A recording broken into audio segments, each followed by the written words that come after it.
Hey, welcome back to Ultra Life today with a very special guest, Keith Bishop. Listen, do you like what we're doing? Help us beat the big tech algorithm. Give us a 5-star rating, like us, share us with friends if you feel the content is relevant, engaging, and life-changing. That's what we're here for you. You can go to ultratoday.com, learn all about what we do here at Ultra Botanica. Keith, welcome back. Great. You know, we were talking on the break, and I'm going to mention the P word in a second, but, you know, I thought of something else. People associate diet with weight loss. I mean, let's just get it right. You could even actually say to someone, I think, that maybe, let's say they're 40 or 50 pounds overweight, and you could say to them, do you feel healthy? No, I feel miserable. I don't feel good. I feel bad. Do you want to look better or feel better? You know what most of them would probably say? I don't feel better. You think? A lot of people There's I see a do. lot- there's a I guess lot a lot of of- people want to look You better, know, yes. the event, I'm getting ready for my wedding. Yeah. I'm going to lose 30 pounds or 40 Well, pounds. and that's just you know, something for I asked pictures too. and bread I and asked, stuff. okay, so Yep. what is coming up? Right. You know, do I have that cruise? Right. Do they have that cruise coming up? So or where wedding? I'm going with Okay. this is weight loss, because people always want to know what's the latest fad diet. Please mark that 3-letter acronym, and I won't say what it means, completely out of your vocabulary. There's lots of diets that are popular. We've mentioned keto, carnivore, paleo.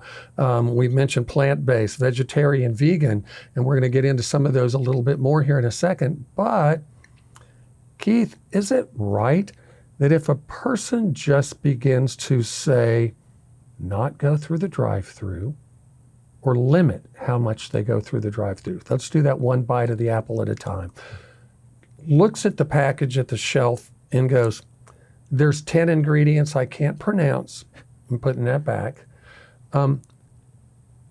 what's going to happen to their weight just with drive-through and processed foods? Help me out here. Yeah, just that, you know, actually Oklahoma is almost what used to be a test bed for fast food. That's right, I remember because that. the McRib, we got all kinds of things way back in the day, right? Exactly. We were a test market because everybody has to drive here because we're so spread out. Yep.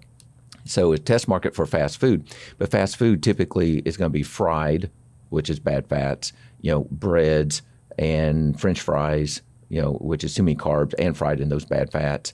It's just way too many calories. An unrecognizable number of chemicals, we don't even know, agents, preservatives. We really don't know. That special That's recipe has 21 ingredients, right, you know, in it. You know, yeah. You know, I bet you didn't know this, Keith, or maybe you did. Do you know when Big Tobacco got in trouble? You remember that movie that Al Pacino did, and Big Tobacco got hit with a big lawsuit? Do you know while all that was going on, where the Big Tobacco was investing their money? No. In big food. Oh.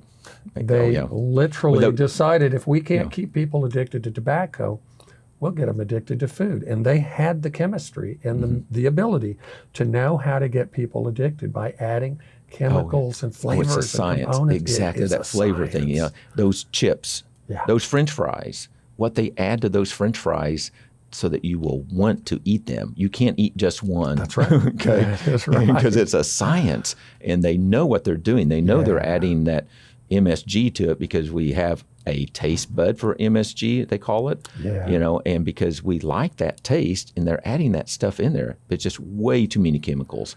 So it needs to be the KISS principle. Keep it simple. Yes. Okay. So you heard it from Keith there. Again, what are the most popular diets out there? Well, I use that word popular, but in essence, you want to change your diet because you're unhealthy, and it may also be an appearance thing for you as well. And the two probably kind of go hand in hand. I have friends that struggle with their weight, and many times as I sit down, Keith, and I'm talking to them, you know, man, I get heartburn every time I eat. I just kind of go down the list. I end up with headaches, you know, when I eat food, you know, things like that. And I'm like, well, where did you get your last meal from? Drive through? A box? Exactly. You know, that kind of thing. So would you avoid the popular diet or the most popular diet? Because again, we're talking one size doesn't fit all. Tell me how you do it when somebody comes into you. You mentioned a questionnaire. Right. You mentioned I've got a procedure I take them through. Does that help you categorize them to be able to say, I think carnivore for you for a while, or keto for a while, or paleo for a while, or Mediterranean? So I do assess them physically, and so we do a nutrition physical. And so one thing that can be an issue for weight loss is a zinc deficiency. Zinc is a molecule that's inside the insulin molecule. If you don't have enough zinc, insulin will not be shaped and work right. Won't transfer the sugars into your cells. You won't have the energy. Sugar's going to float around. You're going to have to make belly fat, or make fat in the body for it. So I do that. If they do have some indigestion, we're looking at that. We do a saliva pH and see if they're in an acid state. But then also I'm physically looking at them, and we also have a test that I do that measures how much water, muscle, and fat, but the water, how much water is inside the cells and outside the cells, and cell health. So why is that, and what does that mean? What's the significance of so that? if there's a lot of water outside the cells, they have some type of a toxin. And so we don't know what it is, but we know that there's a toxin. It could be a food or a chemical. Then the last number is called a phase angle. And the phase angle, if it's low, then that means that the cells are actually not healthy, and more toward not healthy and or dying, and so not healthy. That means it's a nasty toxin, like a chemical. Wow. And we still don't know what it is. Which could even potentially be something like a heavy metal or something like that. Exactly. We don't know what it is. Something that is health. physically damaging the cells. Okay. And so that guides me as to what to recommend. And so with that, then I will look at their food, and try to say, okay, well, what could be more of a toxic thing? Food. If the cell health is great, then we're going to be looking at, okay, what foods may become toxic, or a person can have a sensitivity to foods. Okay. So one client, actually it was beans and cheese. Once she removed the beans and cheese, she lost 35 pounds within a few months. Oh my gosh. And you mentioned on the last segment that you yourself, when you were doing the blood type diet, just took two things out of your diet, right? Right. Mm-hmm. And what did that change in you? It was allergies. Oh, wow. Allergies and skin rashes and achiness. I used to have a history of rheumatoid arthritis. I test negative now. So I've made enough changes, and my gut health is better. And so now I can eat anything, but I still don't eat much dairy, and I don't eat very many grains. So when you mentioned pH test strips, recently I had my pH tested by a biological dentist here in town. I'll talk to you about them. You know one of them. Oh, okay. You might know both of them. They do work together. Okay, yeah. Okay. But by the way, our good friend Deborah Osmond, of course, is one of those people. You introduced me to her, I believe, at one of your first health meetups at your place.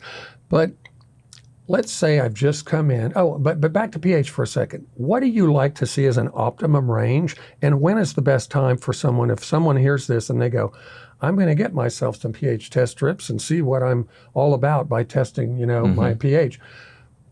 What's the best time of day for someone to test that? And what is an expected range that you would say, hey, not bad, or, oh? So typically first thing in the morning. And so before we eat or drink, before we put most important, before we put anything in our mouth. Because it's going to affect that pH, exactly. Of course. Whether it's we drink or eat, it's going to have some minerals in it. That's what the pH is mineral balance. Okay. And so I typically like to do first thing in the morning. Okay. The only time that might be an issue is if somebody has a severe issue with sleep apnea. Okay. Because that person actually might be a little bit more acidic because they're not breathing out carbon dioxide, which is acid. Wow. And so, matter of fact, I have a tendency to be acidic. Now, I test myself first thing in the morning. It's great. And then 2 hours later, I get to work. And if I haven't been practicing my therapeutic breathing, I'm going to be acidic. And so we get down to 6, that's serious. And I can feel that in my muscles. Wow. When I'm walking down the hallway through the pharmacy, if I'm at a 6, I know it. I already know my legs are telling me they're fatigued. So my recollection from science class is that every point on a pH scale, potential hydrogen scale, is 10 times exponential type things. Yes, exactly. So as a human doing my pH in the morning, if I'm between 6.5 and 7, are you saying, we still have issues? Where do you like to see that number? Actually, 6.5 is the bottom end of normal. Okay. All right. Our goal is actually 6.8 to 7. Okay. That's optimal. Very good to know. And below that, 6.5 is the last part. Anything below 6.5 is acidity. I like to make things really practical for people, Keith, because I see things like what you recommend, using nitric oxide strips to test your nitric oxide, pH. I see those as tools that help an individual establish new mental habits. In other words, if I'm doing my pH and I wake up in the morning and I'm at a 6.8, I'm like, attaboy, Josh. And it does something for me mentally. It helps me get through the day. Does. And if it's off, I'm like, I need to make a little adjustment. That's what I had to do. Right? And so a couple of days ago, I had an appointment and a person was acidic. So, I'll show you. Oh my goodness, I'm acidic too. And so then I go back, I haven't been doing my therapeutic breathing. And so I talk all day like this. When we're talking like this, I just check upper chest, quick little breaths, and not deep breathing. And so I have a tendency to be acidic, and so I have to do deep breathing as part of a, not quite meditation, but a relaxing type thing. But that I can actually, within 5 minutes, my pH will go up 0.4 of a point. It's so funny when you mentioned just a minute ago, and I don't remember the term you used, I call it intentional or conscious breathing. The moment you said that, I immediately went, uh-oh, Josh.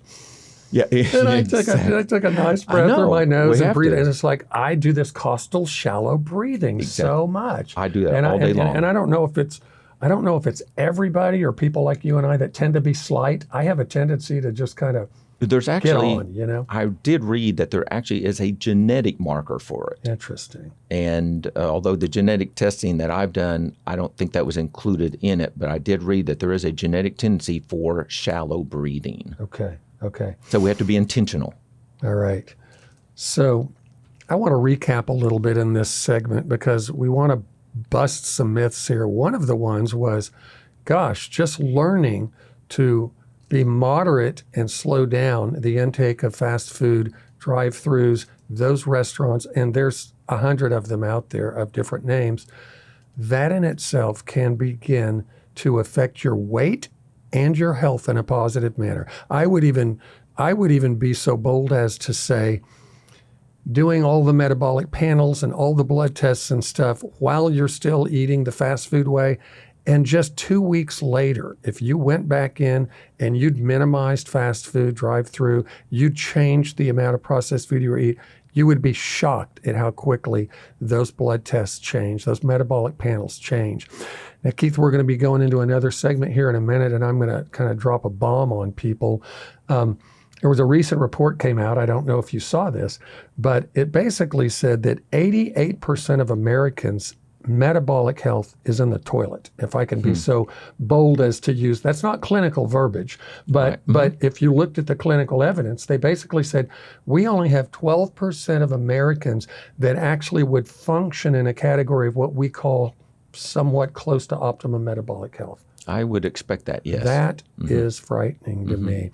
We're going to be back with Keith Bishop. We're going to talk about different diets, but remember, diet isn't a one-size-fits-all thing. But I will tell you this.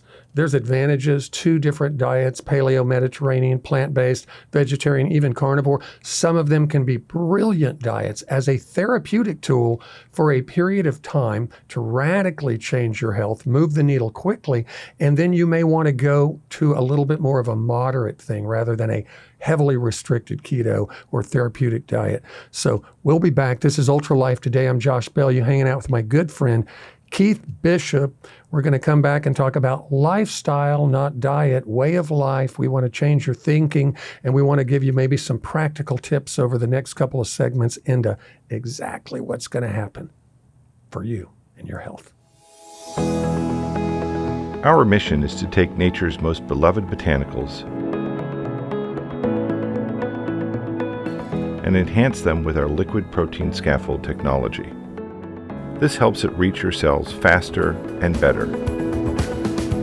With exponentially enhanced bioavailability, you'll feel better every day. Ultra Botanica, the feel-good curcumin. Welcome back to Ultra Life Today. I'm your host today, Josh Bellew. We've got Adam Payne doing CEO-like things, the innovator and the inventor of our unique technology, LPS technology. You want to learn more about that and how we get plant bioactive compounds into the bloodstream at extremely high levels? Guess what? Go to ultratoday.com.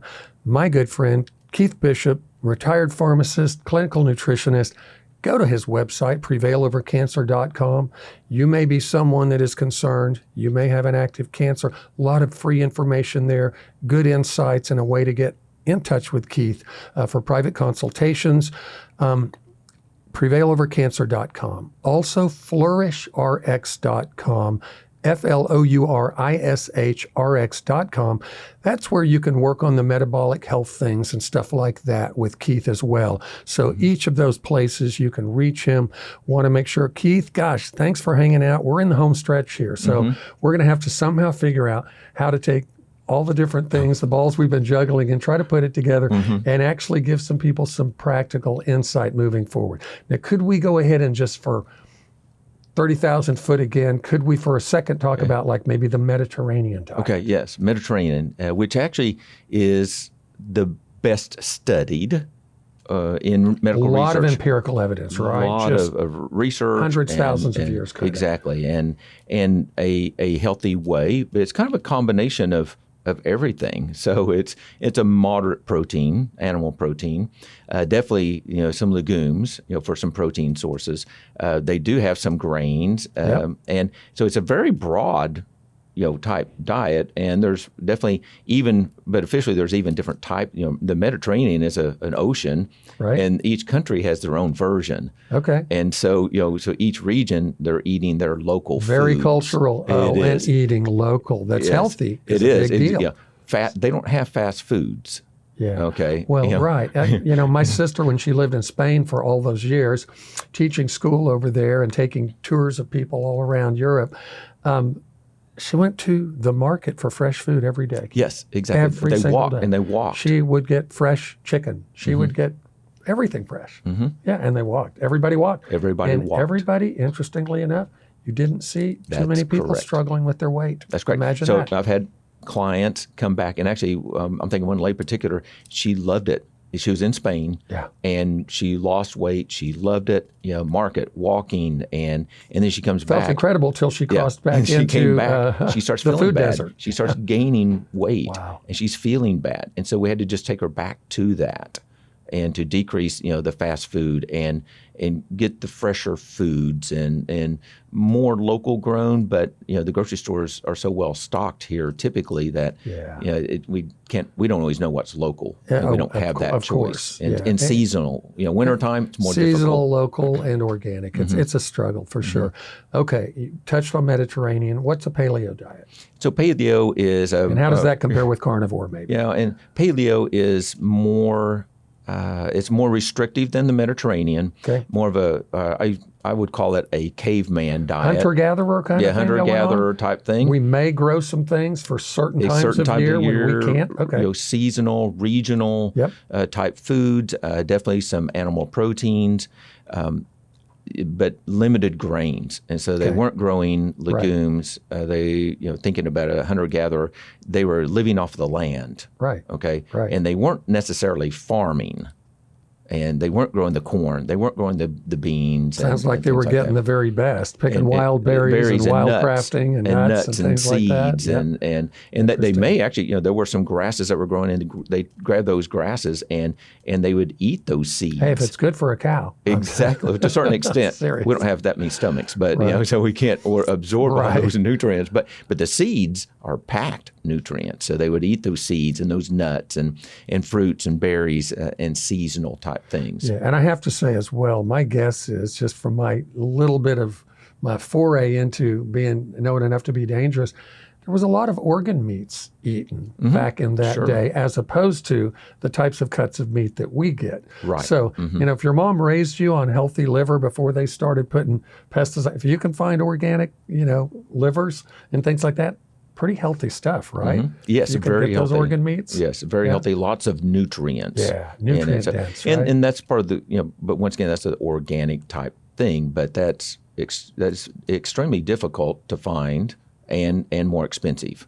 So that's the best case scenario to do those things. But it's not absolutely required, but it's difficult. Keith, I recently began to watch some high-profile people in the carnivore space online. A few months back, I started on it.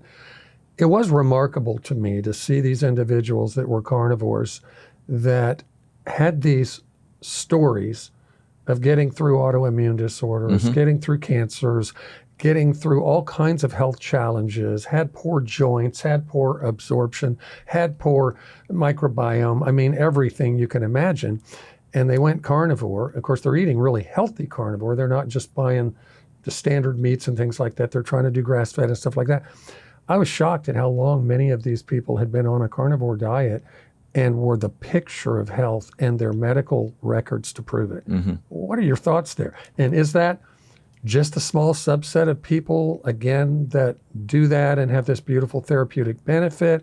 But for most people, do they still need to bring some balance back into that? What are your thoughts? So by doing the carnivore, they are eliminating all the allergic all foods. Those grains, all those allergens, all those Exactly. pesticides, all those chemicals. Exactly. Oh my gosh. Okay, so wow. they've eliminated that. Yep. So that's kind of the paleo too. Paleo is, going back to that just a moment, is eliminating grains and legumes and dairy.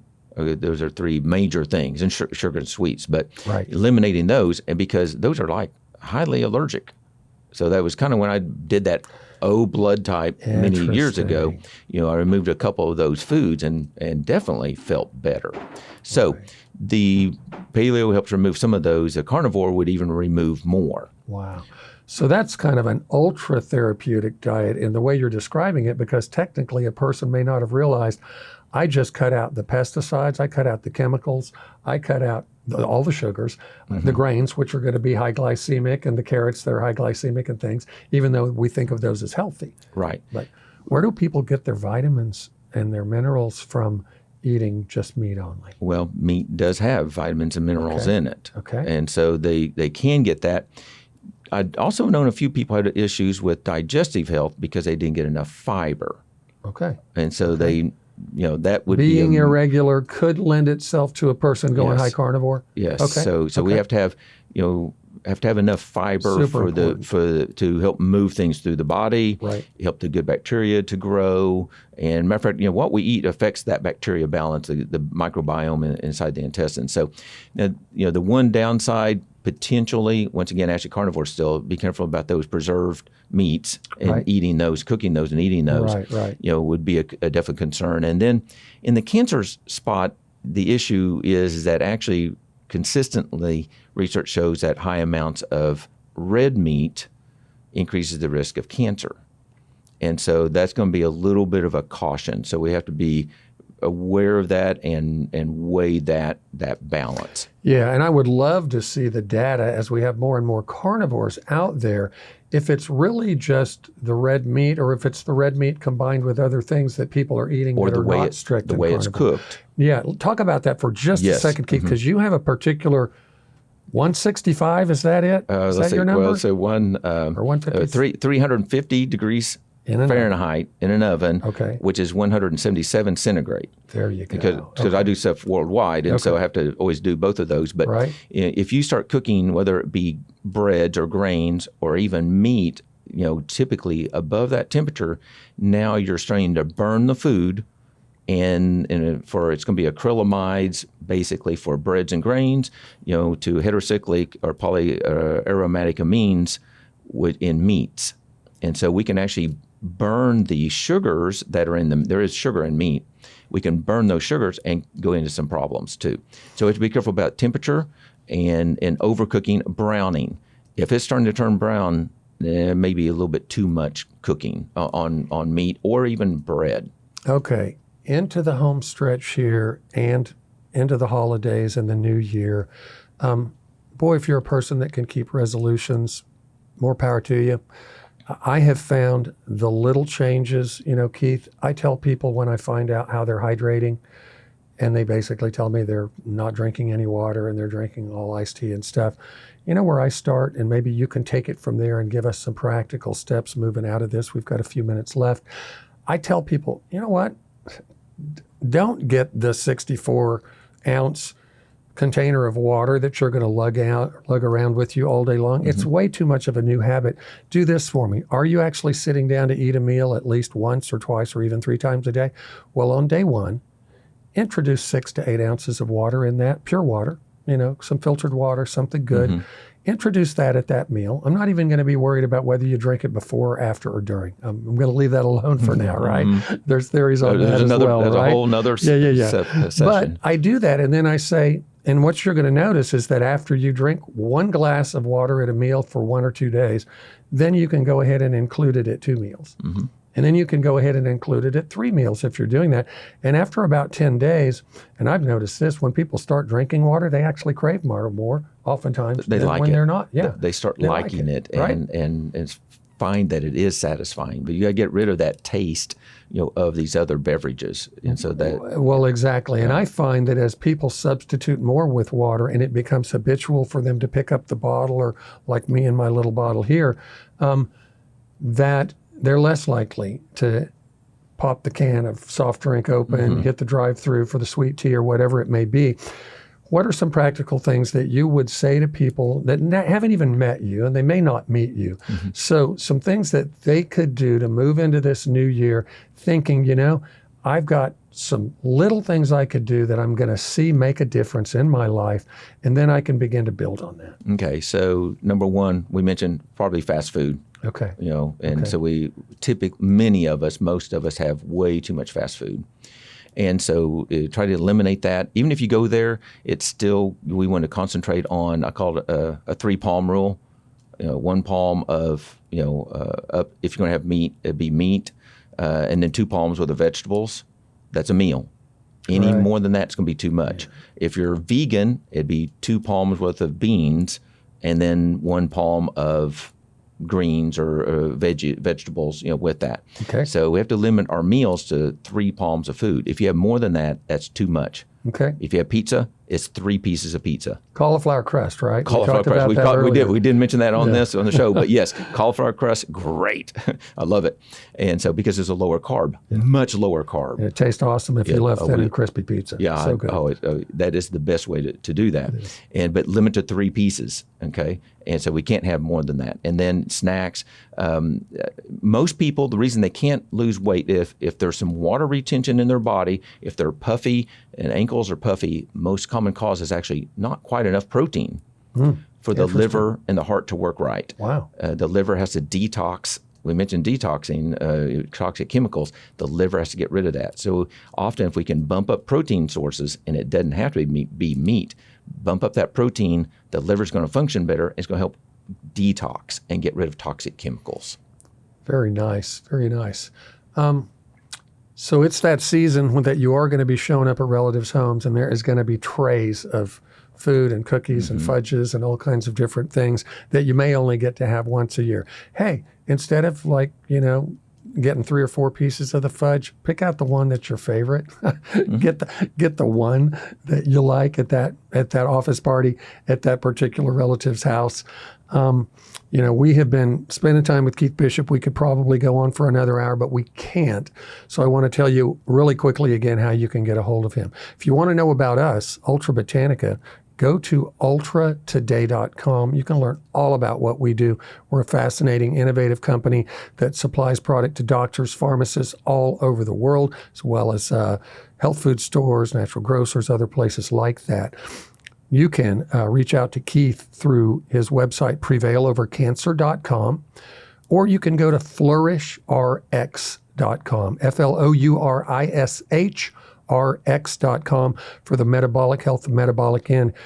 Keith, I can't thank you enough for showing up. You are always just available, and I learn something from you every time I see you. Oh, it's a pleasure. I love doing it. All right. I love your company and how they're helping people and spreading the word. Not necessarily just pushing pills. No, that's it. Yeah, we got to help people change their life, right? It's all about, what did we call it? A way of life, right? That's it's right. not diet. It's a way of life. This is Ultra Today. I'm Josh Bellew. Ultra Life Today. This is Josh Bellew. Find us wherever you love podcasts. Like us, share, subscribe. Give us a 5-star rating. We'll see you next time. Thank you.